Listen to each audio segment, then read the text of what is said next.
Israel বা America তারা technologically এত বেশি অ্যাডভান্স হয়ে গিয়েছে, হয়তো এই পুরানো হেলিকপ্টার হয়তো কোনো ডিভাইস দিয়ে কোনো নিয়ন্ত্রিত মানে নিয়ন্ত্রিত কোনো ডিভাইসের মাধ্যমে হয়তো বিমানের কোনো মেকানিক্যাল কোনো কিছুটাকে ডিসফাংশন করে ফেলতে পারে। এটি একটা কারণ হতে পারে, কারণ ইসরায়েল এবং আমেরিকা এখন টেকনোলজিক্যালি অনেক ফাস্ট। ইরানের যে টেকনোলজি বা ইরানের যে আবহাওয়া অফিস, তারা কি এত দুর্বল যে ওই দিন যে আবহাওয়ার অবস্থা এত খারাপ থাকবে, তাহলে কি তারা এটা আগে ফোরকাস্ট করতে পারে নাই বা ফোরকাস্টে তাদের কি ধরা পড়ে নাই? আমি দুইজন বিজ্ঞ আলোচকের আলোচনা শুনছিলাম, তবে আমার কাছে এই আলোচনা শোনার পরে এবং গতকালকের এই এই ঘটনার এই মর্মান্তিক ঘটনার পর থেকে আমি জিনিসটা ভাবছিলাম, যা আমরা যারা মুসলিম কান্ট্রি বা মুসলিম অধ্যুষিত জনগণের যে দেশগুলা, আমি মানে মানে আমার কাছে মানে এই ঘটনাটা ঘটেছে, মর্মান্তিক দুর্ঘটনা, এটা দুঃখজনক, কিন্তু আমার কাছে আবার এটি খারাপ লাগছিল যে আমরা যারা মুসলিম অধ্যুষিত জনগণ বা যে সমস্ত জনগণের যে দেশে আমরা থাকি, এরা আমরা টেকনোলজিক্যালি আমরা কতটা দুর্বল। এই যে দেখেন যে ইরানের যে প্রেসিডেন্ট যে হেলিকপ্টার ব্যবহার করলেন, এই হেলিকপ্টারটি আসলে তৈরি করা হয়েছে, it has been manufactured in 1960, 1960 সালে এটা ম্যানুফ্যাকচার্ড হয়েছে এবং 1971 সালে এটা বাজারজাত করা হয়েছে। এবং আমাদের প্রফেসর ফরাদ ভাই যেটা বললেন যে ইরান এটা 42 বছর বা 44 বছর আগে হেলিকপ্টারটা ক্রয় করেছে।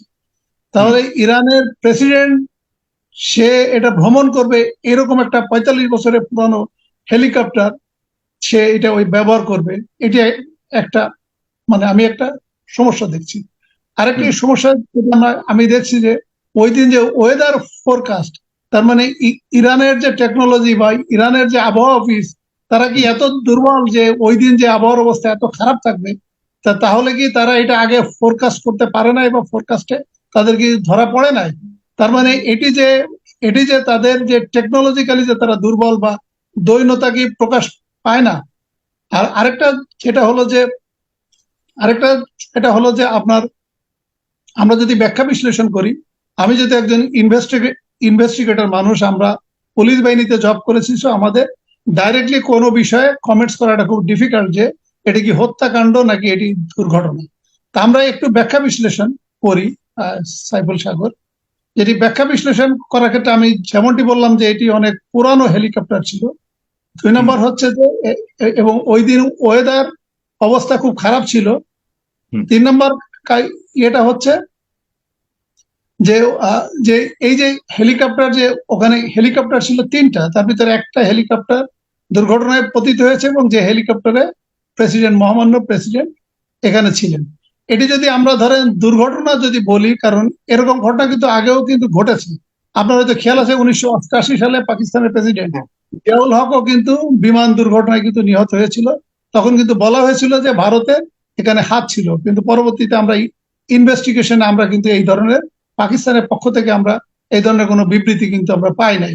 এটা পাকিস্তানের প্রেসিডেন্ট জিয়াউল হক ছাড়াও এই ধরনের প্রেসিডেন্ট প্রধানমন্ত্রী নিহত হয়েছে, এই ধরনের ঘটনা কিন্তু আছে। আর আরেকটি যেটা আমাদের যে মেজর সাহেব বললেন, যে মেজর রেজা যেটা বললেন, মানে একসাথে প্রেসিডেন্ট এবং পররাষ্ট্রমন্ত্রী থেকে শুরু করে মানে সবচেয়ে গুরুত্বপূর্ণ যারা, তাও এখন এই যুদ্ধরত অবস্থায় যাদের ভূমিকা সবচেয়ে গুরুত্বপূর্ণ ইরানের মতো দেশের জায়গা থেকে, সেখানে আসলে এরকম দুজন গুরুত্বপূর্ণ মানুষ একটা হেলিকপ্টার দুর্ঘটনায় মৃত্যুবরণ, এটি আসলে ইতিহাসে খুব কমই ঘটেছে। আমি জানি না আপনি যেটা বললেন উদাহরণ, এটা কতটুকু কম্পেয়ারেবল। না, কারণ 1988 সালে যে পাকিস্তানের প্রেসিডেন্ট যে জিয়াউল হক তো আপনার ওই বিমান, সে তো জানি, কিন্তু এখানে অ্যাডিশনালি আবার পররাষ্ট্রমন্ত্রী আছে, সেটাই বলছিলাম। জি, মানে গুরুত্বপূর্ণ কয়েকজন ব্যক্তি একসাথে। জি, আর আমাদের যে রেজা সাহেব যেটা বললেন, যে মেজর সাহেব বললেন যে যেটা বললেন যে ইসরায়েলের যে বৈশিষ্ট্য, তারা সাধারণত প্রেসিডেন্ট প্রাইম মিনিস্টারকে হত্যা করে না, তারা ওই জেনারেলকে হত্যা করে বা কোনো সামরিক বেজে আক্রমণ করে বা কোনো পারমাণবিক চুল্লিতে আক্রমণ করে। এখন এইটা এর আগে এই ঘটনাগুলো ঘটিয়ে এসেছে বলে এখন যে এই ঘটনা ঘটাবে না, এটা কিন্তু আমরা ব্যাখ্যা বিশ্লেষণে কনক্লুশনে আসতে পারি না। আর আরেকটি হলো যে এখন আমরা যদি ধরে নিই যে এটা হত্যাকাণ্ড না, তাই এটি হত্যাকাণ্ড, এটি দুর্ঘটনা না, তাহলে যদি এটি হত্যাকাণ্ড যদি আমাদেরকে বলতে হয়, তাহলে এইটার পক্ষে কি কি যুক্তি থাকতে পারে? এক হতে পারে যে ইসরায়েল বা আমেরিকা তারা টেকনোলজিক্যালি এত বেশি অ্যাডভান্স হয়ে গিয়েছে, হয়তো এই পুরানো হেলিকপ্টার হয়তো কোনো ডিভাইস দিয়ে এটা ডিভাইস দিয়ে কোনো নিয়ন্ত্রিত কোনো ডিভাইসের মাধ্যমে হয়তো বিমানের কোনো মেকানিক্যাল কোনো কিছুটাকে ডিসফাংশন করে ফেলতে পারে। এটি একটা কারণ হতে পারে, কারণ ইসরায়েল এবং আমেরিকা এখন টেকনোলজিক্যালি অনেক ফাস্ট।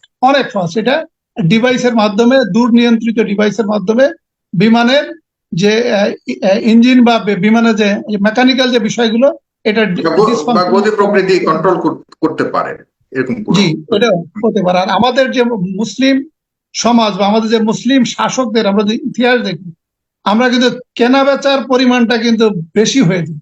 এটি অন্য দেশে বা অন্য ধর্মেও কেনা বেচা হয়, কিন্তু আমরা যেটা দেখি যে ইতিহাসের যে মুসলিম শাসকদের ক্ষেত্রে তার আশেপাশে যারা থাকে তারা কেনা বেচার পরিমাণটা বেশি হয়ে থাকে।